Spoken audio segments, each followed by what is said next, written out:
Marhaba. Okay, hummus tahini. This is on page 8 in my cookbook, Classic Lebanese Cuisine. Now the word hummus literally means garbanzo bean or chickpea in Arabic. Now there's so many nutritional benefits to hummus, aside from the fact that it's vegetarian, vegan, and gluten-free. Really, what it all boils down to is the ingredients. Now garbanzo beans are rich in protein and they're cholesterol-free, so that's a good thing. Now while tahini, which is also high in protein and is a great source of calcium, it has increased fat and calories, but we use so little of it, and it's mostly unsaturated fat, so that's really okay. Now, garlic and lemon are great, and they're filled with antioxidants.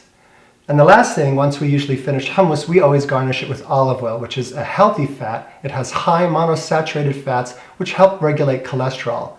With so many brands of hummus on the market, and I know how convenient it is to just pick up a container while you're out there, I'm going to show you how quick and easy it is to prepare. There's nothing like hummus made at home. Let's get started. Okay, so let's go down the ingredient list for the hummus. We're going to use a 16-ounce, it can be 15 or 16-ounce can of garbanzo beans. You can get these in all grocery stores. We just drain the liquid off of this, put it in a saucepan, and we add a half a cup of water. And what we're going to do is we're going to put this on high heat. Okay, so we're going to just bring this to a boil, and really we want it to boil off, and we want half the water to be absorbed before we're going to go ahead and add it to our food processor, which is fitted with a metal blade. I have 2 large cloves of garlic in here. I've actually added 3 because they were kind of small. Now you can put more garlic if you'd like, or less. It's up to you. It's whatever your taste buds want. I put a teaspoon of salt. Again, these are all variables for you for your particular taste. But once we get this to come to a boil and half the water is absorbed, we're going to go ahead and add it here. We're going to add 1/3 of a cup of tahini, which is pureed sesame seeds, and 1/3 of a cup of freshly squeezed lemon juice. Don't forget though to always keep a few of the garbanzo beans on the side because we're going to use these for garnishing later. Now alternatively, you can get dry garbanzo beans and you can just soak these overnight with some baking soda. Now the whole recipe how to do this is on my website and in my cookbook. So you just take these, you soak them in water overnight with some baking soda, and the following day you drain it, you put fresh water, some salt, baking soda, and then you just cook these until they're tender. So for that recipe, you can get it off the website or the book, and a lot of people like to do this. You can make a lot of this in advance actually, and then freeze it in 1 3/4 cup portions. So we're just getting, this is just beginning to boil now. We really want half the water to be absorbed.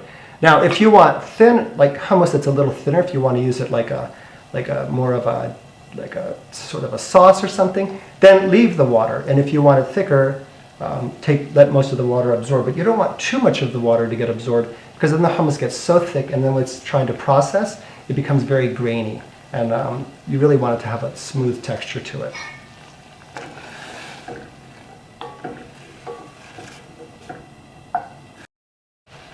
Okay, so we're about half the water has been absorbed. So I'm just going to go ahead and we're going to take this off the fire.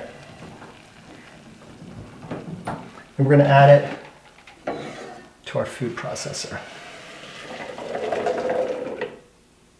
Okay, so what we want to do now is we're just going to turn this on and let it process for about 2 minutes. I'm going to stop it halfway just to scrape down the sides.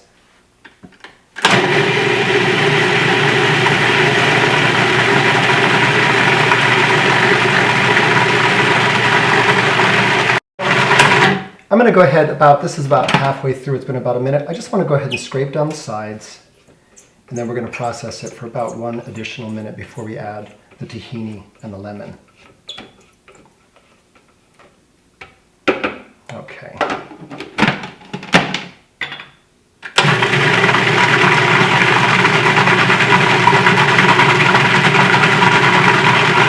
So it's been 2 minutes, so we're just going to go ahead.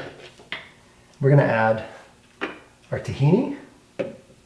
Now, when you buy tahini, it separates. It's sort of like organic peanut butter, and it'll separate. The oil will separate from the paste. So what you really want to do is make sure you stir it very well and really go all the way down to the bottom of the bottle there, and with a fork, and really go down there and get it, because otherwise you won't be putting like thick tahini in there, and you really want to make sure that it's mixed well before you add it to your hummus. And here's our 1/3 cup of freshly squeezed lemon juice. Now you can use bottled, but I tell you the difference in the flavor is amazing. So I pretty much would say go with the freshly squeezed lemon juice. Now we're just going to go ahead and put this for one final minute and we're done.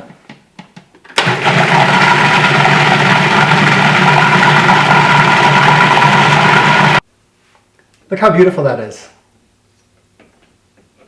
So we're going to go ahead and transfer this to a bowl, and we're going to flavor this one. I'm going to tell you different ways to flavor it. You could take it right now, put it in a bowl and refrigerate it for a while with a paper towel because you do want it to get a little chilled. It's best to serve it at room temperature, but it needs to needs to harden up just a bit because it's still so warm. So it'll actually begin to harden up once it becomes to room temperature. So we'll just transfer it to a bowl. Okay.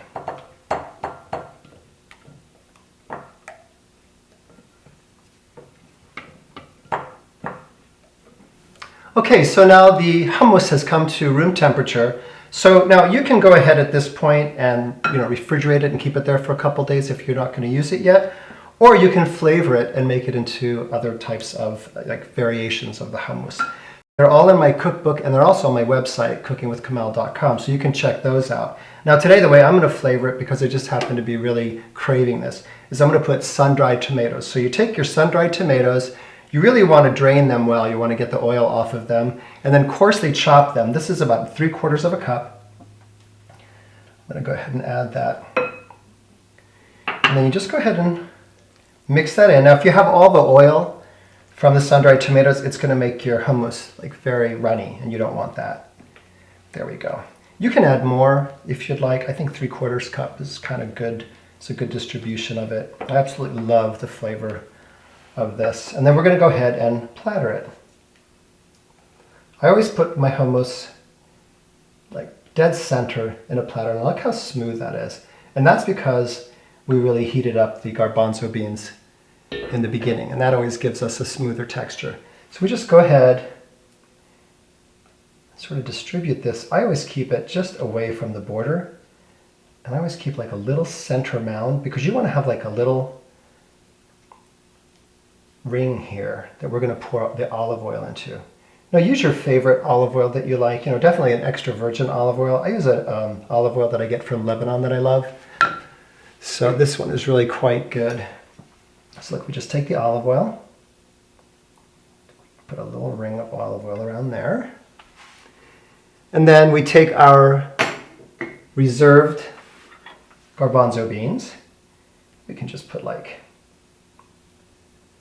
3 in the middle. And you could also put a little radish star if you want in the center. You can garnish this so many different ways. There we go, look, with the little garbanzo beans. And then finally, a little paprika. I just sprinkle. We always put paprika on hummus and baba ganoush. It adds a little bit of flavor, but it also adds a little bit of color. I like to do that right in the middle. And then finally, some parsley.